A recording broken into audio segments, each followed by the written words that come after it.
হযরত আবু সাঈদ আল খুদরি রাদিয়াল্লাহু তাআলা আনহু হতে বর্ণিত। তিনি বলেন, রাসূলুল্লাহ সাল্লাল্লাহু আলাইহি ওয়াসাল্লাম ঈদুল আজহা ও ঈদুল ফিতরের দিন ঈদগাহে গিয়ে প্রথমে নামাজ আরম্ভ করতেন। নামাজ আদায় করা শেষ হলে খুতবা প্রদানের জন্য মানুষের দিকে ফিরে দাঁড়াতেন। তারা নিজ নিজ জায়গায় বসে থাকতেন। বস্তুত যদি কোথাও সৈন্য বাহিনী পাঠাবার প্রয়োজন থাকত তাহলে তা মানুষদেরকে বলে বাহিনী পাঠিয়ে দিতেন, অথবা জনগণের প্রয়োজনের ব্যাপারে কোনো কথা থাকলে সে ব্যাপারে নির্দেশ দিয়ে দিতেন। তিনি খুতবায় বলতেন, তোমরা সদাকবাহ দাও, তোমরা সদাকবাহ দাও, তোমরা সদাকবাহ দাও। বস্তুত মহিলারাই অধিক পরিমাণে সদাকবাহ করতেন। এরপর তিনি নিজ বাড়িতে ফিরে আসতেন।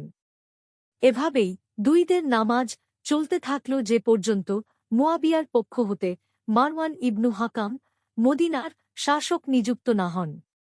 এ সময় এক ঈদের দিনে মারওয়ানের হাত ধরে আমি ঈদগাহের ময়দানে উপস্থিত হলাম।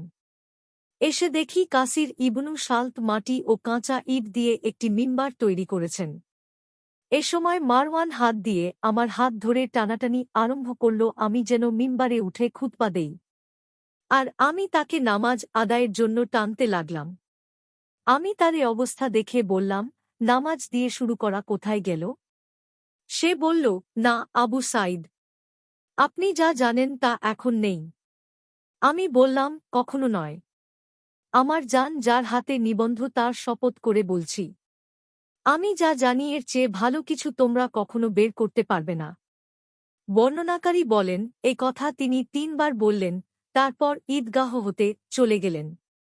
মুসলিম ৮৮৯, আহমাদ ১১৩১৫, ইবনু খুজায়মাহ ১৪৪৪৯, সিলসিলাহ আস সহিহা ২৯৬৮, মিশকাতুল মাশাবিহ ১৪৫২। হাদিসের মান সহিহ।